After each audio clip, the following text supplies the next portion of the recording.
G'day trendsetters. Today I want to take some cuttings of this hydrangea that's just a good old-fashioned mop top hydrangea, but the same goes across the board for all hydrangeas.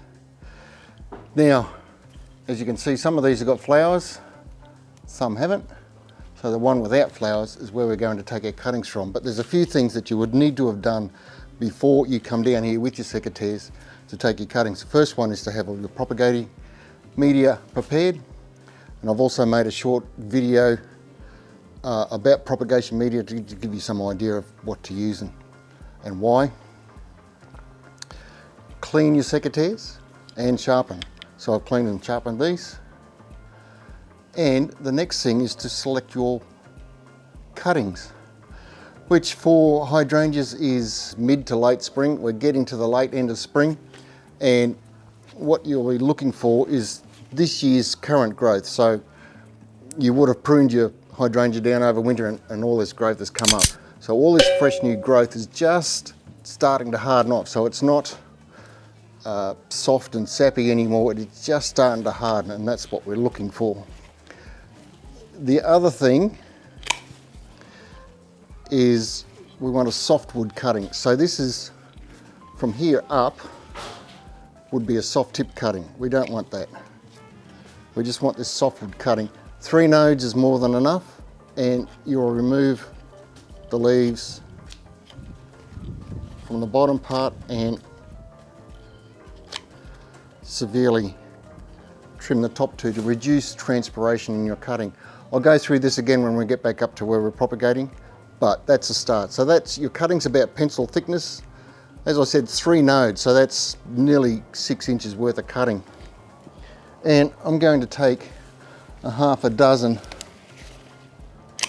cuttings, and then we'll run up and have a look at what we've done. 1, 2, 3, 4,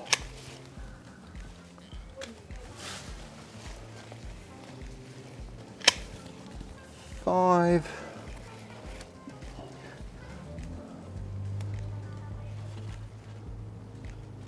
6. All right.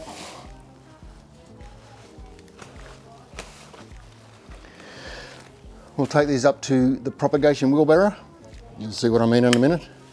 And we'll get these ready to be propagated. All right, so this is my propagation wheelbarrow. Welcome. What you will need at this stage is what I use as a pencil for a dibbler, because please don't poke your cuttings. I see so many people on YouTube just poke their cuttings straight in. That's what you don't want. This is where your roots form, just below the node. And that's where I've got to trim that off yet. The last thing you want to do is damage that in any way, bruise it or put a little tear in it. That's just going to open it up to infection and diseases, and you've lost your cutting. So please, dibble. Secondly, a root strike, a rooting hormone, not essential, but it aids and improves and increases your strike rate. Now, to prepare the cutting, I'll just put these back down for a minute. Secateurs have been cleaned and sharpened. And like I said, I don't want this soft tip growth here, so that's gone. 3 nodes. 1, 2, 3. Doesn't have to be 3, it can be 2 nodes. I like odd numbers, maybe. And trim these bottom leaves off. The other thing I want to tell you about secateurs is this anvil part here. Whenever you're taking or cutting wood away from your cutting, always have that anvil part on the side that you cut away, because that's another area where you can bruise your cutting and introduce an area for infection. So that's that. So you cut just below a leaf node, which is where your leaves come out, just below. And I'm going to, right, the last thing I need to do is trim these 2 leaves. So we still need some leaf for photosynthesis, but not a lot. If we have too much leaf, the plant will continue to transpire and release water to the atmosphere and dry out before it has a chance to strike any roots. So we trim them a bit like that and dip into your hormone powder, knock all the excess off. So I'm going to put this, say that this cutting, because it's about 6 inches long, I'm going to put about 2 inches into the pot, like that. And that is your hydrangea cutting. Now I also know you can take cuttings in winter, hardwood cuttings, but taking these softwood cuttings in mid to late spring is a lot quicker. You'll also have a well-established plant by the time winter comes around when they go deciduous, and probably even plant in autumn, and you'll be ready for flowers the next spring. So I'll just go through that again. Take these leaves off.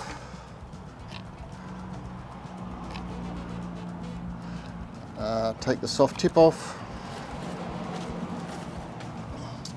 And trim the leaves.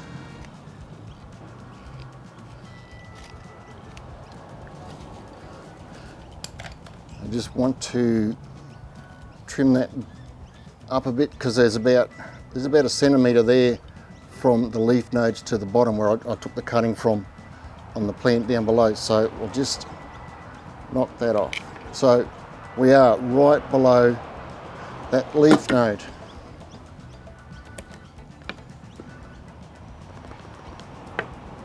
Where's my dibble gone?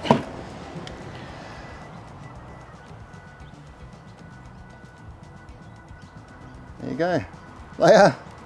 They are fairly big cuttings, but the hydrangeas will tend to just have fairly long stems anyhow. Littler ones, I'll show you when we go over. I've got to take these over to my little greenhouse area. It's a shaded area, but it gets a fair bit of light, and that's where you're going to need to put yours. Out of wind, again, because the wind will help, will increase the transpiration of the plant, and it may dry it out and it'll be dead before you know it. So in a protected spot, bright but not full sun, and out of the wind if at all possible. All right, I'll knock up the rest of these and then we'll go over to the little greenhouse area and show what we do over there. Now, there's a few things that can happen here right now. First of all, I need to water these, and if you've got rainwater or tank water or anything like that, then by all means use that, but if not, good old tap water is going to have to do. These guys, water all over, water leaves, water everything. And because it's a hydrangea, it's not really going to matter how wet you keep all this, so you can do this 2 or 3 times a day just to keep the moisture up to them. Now, something else I want to show you, I'll just put these guys out the way up here. These,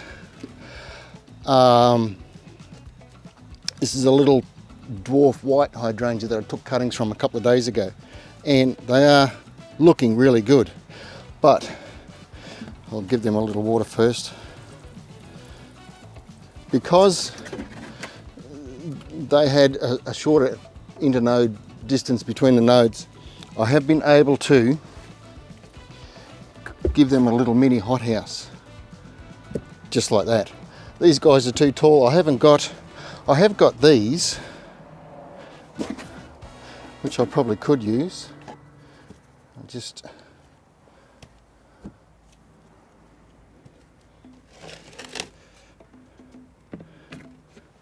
So that's a detergent container, whatever you like, because I'm here at the where I work in the kitchen. They use these containers. I just cut the bottom out of them and set them over the top.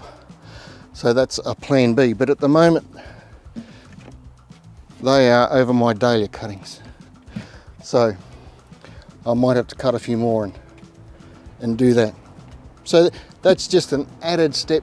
It's not 100% essential, but again, every little step helps improve the strike rate of your cuttings.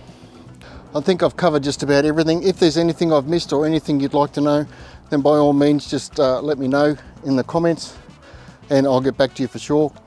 And 6 weeks, fingers crossed, if everything goes well, these should have struck, and it will come back and we'll go through the strike rate. So I've got 6 of those. How many have I got down here? I've got 1, 2, 3, 4, 5, 7 in there.